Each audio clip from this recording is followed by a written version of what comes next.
Wbtv, covering breaking news live. More reporters on the important stories live. Tracking your first alert weather live. Wbtv News live at 5 starts right now with breaking news. That breaking news live at 5, a search and rescue operation underway right now at a local lake. Charlotte Fire Dive Team just called in to help. We have the details just ahead. Plus, we continue with our first alert weather day as we have more rain headed our way for tonight, right on through the overnight. I'll let you know when the rain moves out and the cold air moves in next. All the missing persons posters here in Oakboro have been taken down after the remains of Allie Thomas were found. But are detectives any closer to solving this case? I'm Ron Lee. We'll have that story for you. Coming right up. But we are starting tonight with the breaking news. A search and rescue operation underway right now in a lake in Cleveland County. Thanks for joining us. I'm Jamie Bowl. And I'm Molly Grantham. We're glad you're here. We've mapped out where this is happening. It's at Moss Lake on the eastern side of the county. That's east of Shelby. There are very few confirmed details at the moment, but we know rescuers from as far away as Charlotte have been called in to help. Charlotte Fire just told us their dive team was needed in this. We do have a crew headed to that scene right now. As soon as we get there, we'll bring you a live report. Now, those rescue crews are working in less than ideal conditions. You guys can look outside and see it yourself. It's rainy and it's cold. Yeah, and those conditions are why we've issued a first alert weather day as we take a live look out from our HD tower cam and also our Storm 3 that is moving along the highways right now. A line of showers is going to be rolling through over the next few hours. And again, that is why we are out there covering it all for you. Thanks for joining us again here live at 5 o'clock. I'm Jamie Bowl. We are glad you're here. Let's get straight to meteorologist Alicia Wilson kicking off our team coverage. So, Alicia, you are timing out how long this rain is sticking around. That's right, Molly and Jamie. We're seeing the beginning of the rainfall pushing in. It looks like the heaviest of the rainfall is still back to our west and places like Georgia and Alabama. This is going to be pushing in, or the heaviest of it, mainly after sunset. So we're just getting started here with the wet weather. I do want to point out that we're seeing some heavier rain now in and around Hickory, a little bit farther towards the east once you get into Statesville, farther north into Turnersburg. So mainly just to or along I-77, that's where you're seeing some heavier rainfall. Farther towards the south, it's just some light rainfall into Lincolnton, and we've just got a few spotty showers currently in and around Mecklenburg County. But we'll start to fill in the gaps as after sunset, and from there you may even hear a few rumbles of thunder across the upstate of South Carolina, but we're not expecting any thunderstorm activity otherwise. With that, it's just going to mainly be some moderate to heavy rainfall. You can see how those rain chances will be with us right on through the early overnight hours, but for your Saturday, we'll clear out and dry out and see the return of sunshine. But we do have a freeze watch that goes into effect tomorrow night. I'll explain more about this in a few minutes.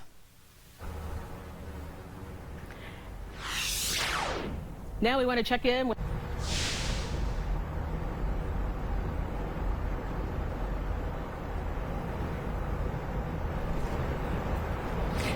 Yeah, hi guys. We are going along A85 South right now towards Gastonia in Storm 3, and I want to show you, if you're on a commute right now, if you're about to get on your commute back home, this is a little bit of what you'll be seeing. These roads, not a lot of raindrops that we're seeing right now, but hey, that could come a little bit in the future. It looks right now like the calm before the storm, but you can see, if you look close, maybe some gray clouds back there. We did see a couple of raindrops earlier, but subsided right now. But again, we could see a little bit more of these effects coming up in just a couple of minutes. So we will keep you updated on that. Again, something to keep in mind if you're about to get in your car on your way home. Live right now, I'm Nikki Hauser, WBTV, on your side.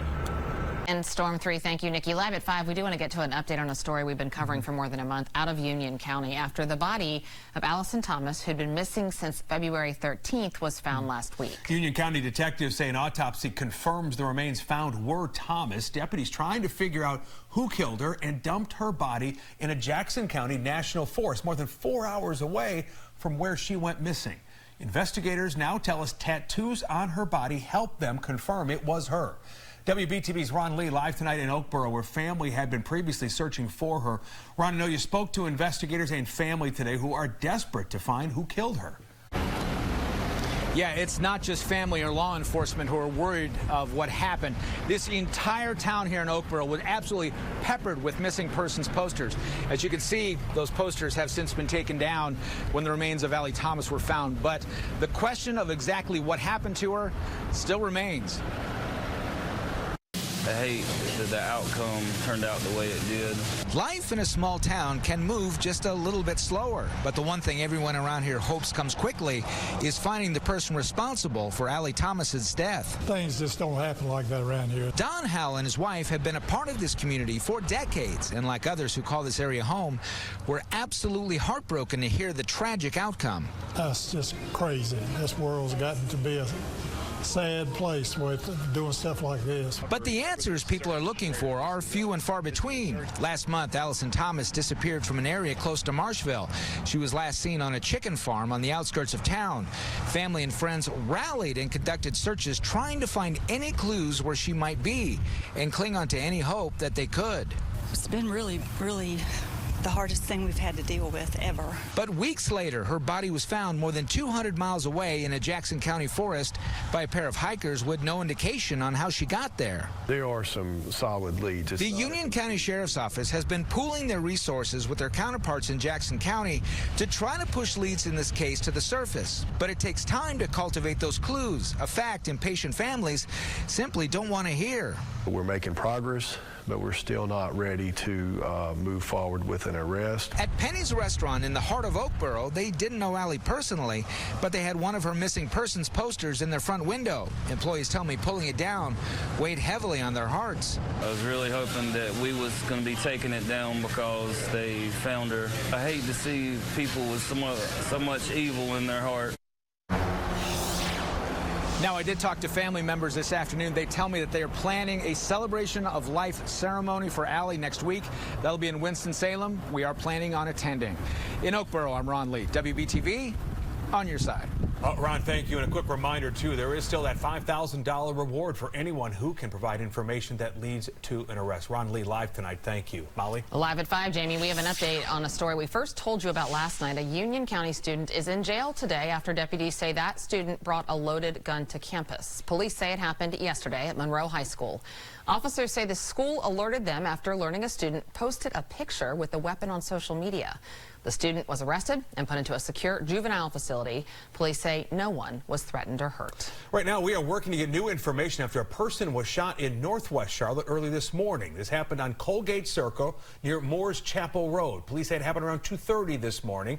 Here's the map of where it happened. Show you some video from that scene. Medic tells us one person was taken to the hospital, seriously hurt. We're asking police if they know what led up to this and if they have a description of the shooter. A wreck involving two tractor trailers on I-485 in West Charlotte this morning sent one person to the hospital. We brought this to you as breaking news on WBTV News this morning. This crash happening around 3 a.m. This is near Charlotte Douglas International. Crews say they believe one of the trucks was parked off the side of the road when another one hit it. Well, the family home where the wife and son of disgraced South Carolina attorney Alec Murdaugh were murdered will soon have a new owner. The 1,700-acre hunting property is located on Colleton County, South Carolina. A brokerage and consulting firm says the property is now under contract. A spokesperson says they did not know when the deal will be finalized. Of course, a jury convicted Murdaugh of murdering his family members, and he was sentenced to life in prison. Well, if you live or work in Charlotte's Plaza Midwood neighborhood, you'll be thrilled to hear this. Central Avenue reopened just a few hours ago. A stretch of that road near Hawthorne Lane has been closed for 6 weeks after crews found a leaking water pipe under a railroad crossing. That quickly became a much larger leak and forced Charlotte Water to extend the closure 2 different times. Well, it's been months in the making, but today is the day. If you own a home or property here in Mecklenburg County, be on the lookout for an important document in the mail. Starting today, the county will begin mailing out property revaluation notices. So here's a sample of what it will look like. It will show your address and the assessed value of your home. I think we have this sample. It also explains your options and how the value was determined, as well as the appeal process. process. It is something the state requires every 8 years, but Mecklenburg County does it every 4 years, and that is to make sure the tax value of your home or property reflects the market, which can, of course, as we know, fluctuate. Coming up at 6 o'clock, Lowell Rose will be digging deeper into these revaluation notices, what they could mean for you, for all homeowners in our area. Well, a pretty shocking piece of news for the Charlotte sports community tonight, as the current Charlotte Hornets majority owner and NBA legend Michael Jordan in serious talks to sell part of his stake in the team. ESPN says Jordan could sell a large portion of his stake to 2 other owners of the team. Jordan has been a majority owner of the franchise since 2010, helped lead the charge in bringing the Hornets namesake back to Charlotte. He's also the only black majority owner of any American major sports team. Meanwhile, the NCAA tourney rolls on tonight. Want to remind you that we have more March Madness this evening in place of On Your Side tonight. At 7 o'clock, we have Providence taking on Kentucky. Then at 9:30, Montana State versus Kansas State. And then once that game is over, WBTV News at 11 will air. Okay, well, what if that cup of coffee you bought every morning to get your day started was able to help someone who is homeless in Mecklenburg County? We're introducing you to the new business looking to do just that with help from the community itself. Alicia? Well, we're not only tracking the rainfall, we're also tracking the first of 2 cold fronts that'll be headed our way for the weekend. I'll have those details and more straight ahead. Gardner-Webb's women getting ready to take on the NCAA tournament against Utah later tonight. We're on your side with what these ladies will need to do to continue on in the big dance.